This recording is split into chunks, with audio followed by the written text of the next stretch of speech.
Assistant director की jobs, उसके लिए का डॉक्यूमेंट सबमिट हो चुके हैं। असिस्टेंट डायरेक्टर आईबी आप किस तरह से बनते हो इंटेलिजेंस ब्यूरो में असिस्टेंट डायरेक्टर की, अब हमें किस मरहले से गुजरना होगा और क्या तैयारी करनी होगी। आज की वीडियो एडीआईबी आपके तमाम सवालों के जवाब और एक एक चीज बताऊंगा कि आप लोगों ने अब नेक्स्ट मरहले में क्या करना है और तैयारी कहां कहां से किस किस पोर्शन से करनी है। अस्सलाम वालेकुम व्यूअर्स, मैं रजा बुखारी हूं, आप देख रहे हैं बुखारी स्पीक्स यूट्यूब चैनल और इस चैनल पे आपके लिए हम मुख्तलिफ सर्विस ओरिएंटेड वीडियोस बनाते हैं और आपको बताते हैं कि आपने अपनी डिजायर जॉब किस तरह से हासिल करनी है।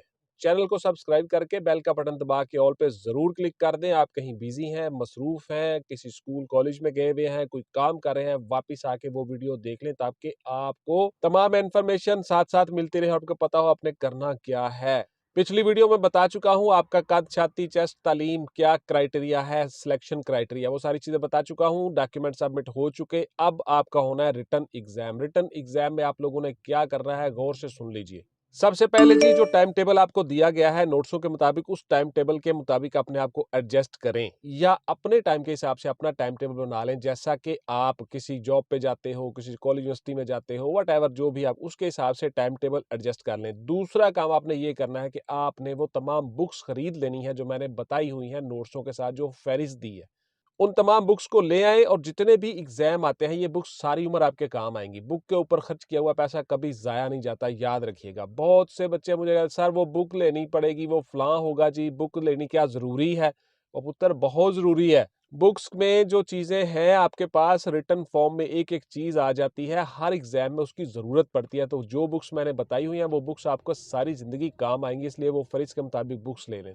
ये दो काम हो गए। तीसरा काम आपने ये करना है कि आपने डॉक्यूमेंट्स के साथ साथ, बुक्स के साथ साथ आप लोगों ने पेपर जरूर ले आने हैं जो तोल के माप के देते हैं लोग, किलो के हिसाब से उर्दू बाजार से मिल जाते हैं, वो जरा सस्ते मिल जाते हैं, इसलिए आसानी के साथ आप उसके साथ तैयारी कर लेते हो। और लिखने की मश्क करनी है, जितनी चीजें आपने याद करनी है उनको लिखना है, बार बार लिखने की प्रैक्टिस करनी है। इससे आपको फायदा क्या होता है, आपके जो 5 सेंसेस हैं, खवासे खमसा जिसको हम कहते हैं, पकड़ना, चीजों को चखना, सूंघना, छूना, महसूस करना, टेस्ट वगैरह, ये सारी चीजें, सुनना, देखना, चखना, इनमें सिर्फ चखना जो है, उसके अलावा बाकी चारों सेंसेस आपके काम कर रहे होते हैं। जब आप लिखते भी हो चीजों को, साथ पढ़ते भी हो, साथ याद भी करते हो और विजुअलाइज करते हो, देखते हो, तो इसलिए जब आप एग्जाम में बैठे होते हो तो वो सारी चीजें आपके जहन में आ जाती हैं। हाँ, इसका जवाब ये है, ये मैंने इसका जवाब पढ़ा हुआ है, क्योंकि नीचे 4 ऑप्शन लिखे होते हैं मल्टीपल चॉइस क्वेश्चंस में, तो इसलिए लिखना बड़ा जरूरी है। दूसरा यह है कि लिखने की मश्क और प्रैक्टिस हो जाती है और तीसरा यह है कि आप लोगों की इंग्लिश की भी और उर्दू की भी राइटिंग बेहतरीन हो जाती है, अच्छी हो जाती है। चौथी बात यह है कि आपका लिखने का स्टेमिना बन जाता है। आप लोगों को 3 घंटे के अंदर पेपर हल करना होता है किसी भी एग्जाम में, और जो एमसीक्यूज बेस्ड पेपर होते हैं वो आपने 1 घंटे में या 2 घंटे में हल करना होता है। तो वो सारी चीजें आपको लिखने की मश्क हो जाती है, प्रैक्टिस हो जाती है और आप आसानी के साथ वो सारे काम कर लेते हो।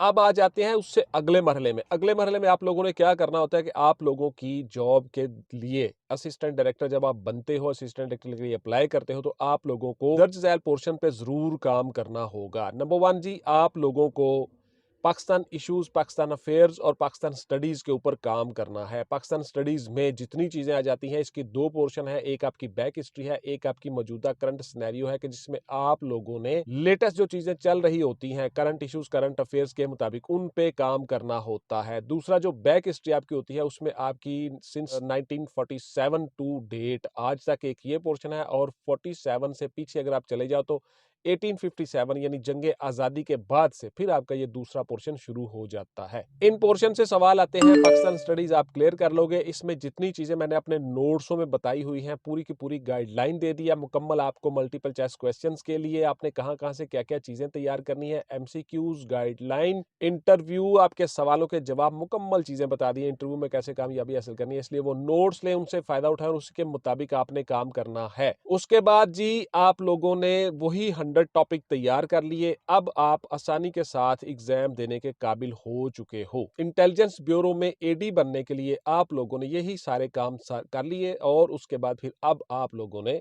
इंटरनेशनल अफेयर पे काम करना है। इंटरनेशनल अफेयर पे जब आप काम करते हो तो उसमें काफी सारे पोर्शंस हैं, खसूसन स्पेशली 4 चीजों पे आप लोगों ने जरूर काम करना है। नंबर 1, इंटरनेशनली तौर पे क्या चीज़ें बैक हिस्ट्री में हैं और हो चुकी हैं, जो अब आज तक से पहले हो चुकी हैं। मसलन किसी को नोबेल प्राइज़ मिला है, मसलन कोई ऑर्गनाइज़ेशंस हैं, काम कर रही हैं, सीपैक काम कर रही है, यूनेस्को काम कर रही है, यूनिसेफ काम कर रही है, यूनाइटेड नेशंस ऑर्गनाइज़ेशन क्या है, यूक्रेन में जो जंग छिड़ी है, उसकी क्या सूरत-ए-हाल है, पैलेस्टाइन में क्या चल रहा है और उसके साथ-साथ अरब कंट्रीज़ में क्या, अफ़गानिस्तान में क्या है, आज़ाद कश्मीर में क्या है, यानी पूरी दुनिया में जितनी चीज़ें चल रही होती हैं, वो सारी की सारी बैक हिस्ट्री और करंट अफ़ेयर्स या करंट इश्यूज़ जो आजकल बर्निंग इश्यूज़ आ रहे होते हैं हर रोज़, इस तरह से आपने इन 2 पोर्शन पे काम करना होता है। इस तरह से आपके पाकिस्तान अफ़ेयर्स, करंट इश्यूज़ तैयार हो गए। अब आप लोगों की जो एकेडमिक्स का पोर्शन है, उसको ज़रा गौर से सुन लीजिए। एकेडमिक्स के पोर्शन के आपके तकरीबन 40% क्वेश्चंस ज़रूर आ जाते हैं। मसलन आप लोगों ने from the day first school में जो पहली क्लास से लेकर मैट्रिक तक तालीम हासिल की है और उसके बाद मैट्रिक से लेकर मास्टर लेवल तक जितनी आपकी चीज़ें हैं, सब्जेक्ट्स हैं, उन सब्जेक्ट के मुताबिक आप लोगों ने तैयारी करनी होती है और यही सारी की सारी चीज़ें हम लोगों ने अपने नोट्सों में बताई हुई हैं और नोट्सों के मुताबिक हमने हर चीज़ डिफाइन किया और टॉपिक आपको बना के तैयार करके दे दिया कि आपने किन-किन टॉपिक्स पे काम करना है। इस तरह से आपकी एकेडमिक्स क्वालिफिकेशन, एकेडमिक्स क्वेश्चंस वो भी सारे के सारे क्लियर हो गए और उसके साथ-साथ जो करंट इश्यूज़ चल रहे हैं पाकिस्तान में एज़ वेल एज़ दुनिया पूरी में, वो सारी की सारी चीज़ें भी आपकी तैयार हो गई। अब आ जाते हैं अगले मरहले में। अगले मरहले में आप लोगों का इंटेलिजेंस ब्यूरो या डिपार्टमेंट के मुतल्लिक जितने आपके सवाल हैं, क्वेश्चंस हैं, वो सारी की सारी चीज़ें आपने करनी है। मसलन आईबी कैसे काम करती है, पाकिस्तान में एजेंसीज़ क्या काम करती हैं, इनके हेडक्वार्टर्स कहाँ पे हैं, इनकी हायरार्की क्या है, किस-किस लेवल पे इनकी भर्ती होती है, इनके एब्रिविएशंस क्या हैं, इनके डिपार्टमेंट्स के नाम क्या हैं, इनके लॉज़ क्या हैं। बस मोटा-मोटा आपको पता होना चाहिए चीज़ों का बिकॉज़ आप अभी आईबी में आए नहीं हो, लेकिन आपको आईबी के मुतल्लिक तमाम इन्फॉर्मेशन ज़रूर होनी चाहिए। ये पोर्शन आपका क्लियर हो गया। अब आपको अपनी फैमिली और अपने फैमिली की हिस्ट्री के मुताबिक भी पता होना चाहिए। बहुत से सवाल आ जाते हैं, आपसे पूछ लिया जाता है किस फैमिली से बिलोंग करते हैं, कहाँ से आए हैं, इमिग्रेट कहाँ से हुए थे, आपकी ओरिजिन कहाँ से है, ये सवाल भी आपसे होते हैं। तो लिहाजा साथ-साथ आपने दोनों पोर्शन पे काम करना है, इंटरव्यू पे भी और रिटन पे भी। उसके बाद जी एडी के लिए आपका ये मरहला जो है रिटन का, ये आपका अगर क्लियर हो जाता है तो उसके बाद फिर आप आ जाओगे इंटरव्यू में। तो इसलिए आपने जो तैयारी करनी है रिटन में, उसकी साथ-साथ इंटरव्यू की भी तैयारी करते जाना है। अखबार को कैसे पढ़ना है उसका मैंने डिटेल से आपको बता दिया हुआ है नोट्सों के अंदर भी कि आपने अखबारात से किस तरह से मदद लेनी है। अखबारात जो हैं वो आपकी 2 तरह से मदद करते हैं। प्रिंट प्रिंट मीडिया भी, इलेक्ट्रॉनिक मीडिया दोनों की मैं बात कर रहा हूँ। दोनों आपके 2 तरह से मदद करते हैं। एक तो आपको रिटन में भी क्लियर हो जाता है चीज़ें और उसके साथ-साथ आपका इंटरव्यू भी तैयार हो जाता है। इसलिए आपने प्रिंट मीडिया और इलेक्ट्रॉनिक मीडिया दोनों से फ़ायदा उठाना है और दोनों पे काम करना है और सेम उसी तरह से, उसी पैटर्न पे काम करना है जो हमने अपने नोट्सों में बताया हुआ है। क्या सर मैं असिस्टेंट डायरेक्टर बन के तो किसी और महकमे में दोबारा से अप्लाई कर सकता हूँ? आप लोगों के सवाल हैं, ज़रा गौर से सुन लीजिए। बिल्कुल जी, आप कर सकते हो। डिपार्टमेंटल परमिशन सर्टिफ़िकेट आपको मिल जाता है, एनओसी मिल जाता है, उस पे आप अप्लाई कर सकते हो। क्या सर मैं अपने आप को इम्प्रूव करने के लिए पीसीएस कर सकता हूँ, सीएसएस कर सकता हूँ, किसी बड़े एग्जाम में पीएमएस में अपीयर हो सकता हूँ? बिल्कुल आप हो सकते हो जी, कोई इशू नहीं है, कोई पाबंदी नहीं है।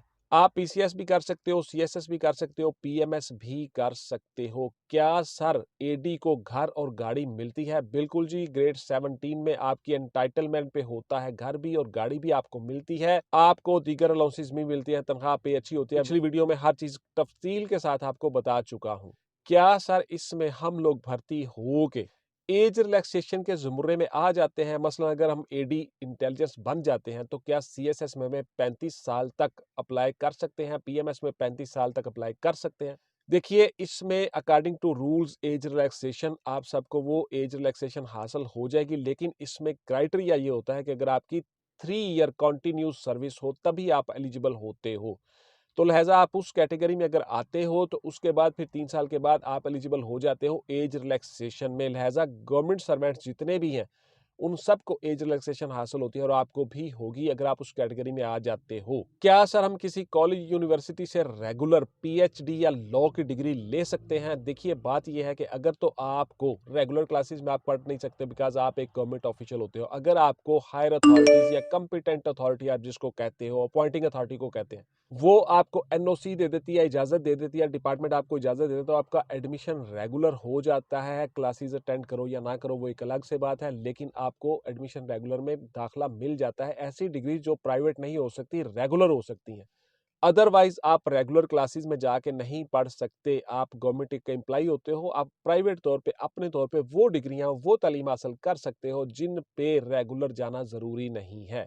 तो लिहाजा उसके लिए कोई पाबंदी रिस्ट्रिक्शन नहीं है, और जो रेगुलर क्लासेस होती हैं उसके लिए आपको कंपिटेंट अथॉरिटी इजाजत दे तभी आप कर सकते हो, अदरवाइज नहीं कर सकते। ये सारे के सारे वो सवाल क्वेरीज हैं जो आप करते हो बार बार और व्हाट्सएप पे आके सवाल करते हो। WhatsApp only for online classes and notes purchasing, not any other discussion. Please clear सुन ले, हर वीडियो में बताता हूँ। मेरे पास इतना टाइम नहीं होता बेटे, आपके सवालों के जवाब मैं दे देता हूँ यूट्यूब कमेंट्स में जब भी मुझे टाइम मिलता है, और साथ साथ हम नोट्सों में भी सारे सवाल शामिल कर देते हैं। Thank you very much. इंशाल्लाह मिलेंगे अगली वीडियो में। टिल देन टेक केयर, अल्लाह हाफिज एंड गुड बाय। पाकिस्तान जिंदाबाद।